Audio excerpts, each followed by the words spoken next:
मोदक बनाती माँ पार्वती से मूषक राज कहते हैं कि थाल सजा जो देख के रसना रस टपकाए, सादा भोजन छोड़ के मोदक मन को भाए। ये सुनते ही पास बैठे कार्तिकेय, जिनका वाहन मयूर है, वो बोलते हैं कि जगती की कर परिक्रमा, दाना मांगे मोर, दो पग चल कर रहा तू मोदक का शोर। मेरे वाहन को देखो कितना ऊंचा उड़ता है, फिर भी दाने पर संतोष करता है, और मूषक राज आप मोदक मांग रहे हैं। मूषक राज बड़ी विनम्रता से कहते हैं कि देखिए बड़े भ्राता, खाता होगा आपका मोर दाना, लेकिन हमारा काम जरा अलग है। ऐसे तो नंदी घास चबाए है, केहरी करे शिकार।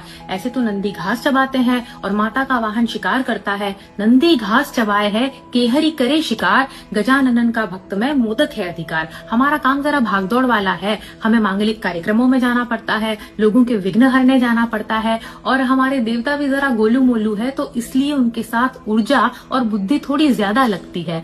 तो मूषक राज क्या तर्क देते हैं कि मोदक मीठी गंध से भारी भूख बढ़ाए, लंबोदर के साथ में ताकत सारी जाए, ताकत सारी जाए, विनायक खूब थकाए, मुझको भूखे पेट गणेशा दौड़ कराए, रचे आयुषी छंद गजानन वाहन रोचक, फुदक फुदक चिल्लाए, खिला दो सारे मोदक। और याद करिए वो प्रतियोगिता का दिन बड़े भ्राता, मोर उड़े ले आप जब, चक्कर 3 लगाए, घर का आंगन घूम हम, झट से दिए हराए। हमने आपको हरा दिया था उस प्रतियोगिता में, याद है कैसे? कार्तिकेय ये प्रसंग सुनकर बड़े सकपका जाते हैं। वो पूछते हैं कैसे? तो मूषक मोदक के पक्ष में तर्क देते हैं कि बल से बुद्धि सदा बड़ी, चेत सके तो चेत, खाओ जितना खा सको, मोदक मेधा दे। अरे ये मोदक ही तो है जो हमें मेधा देता है।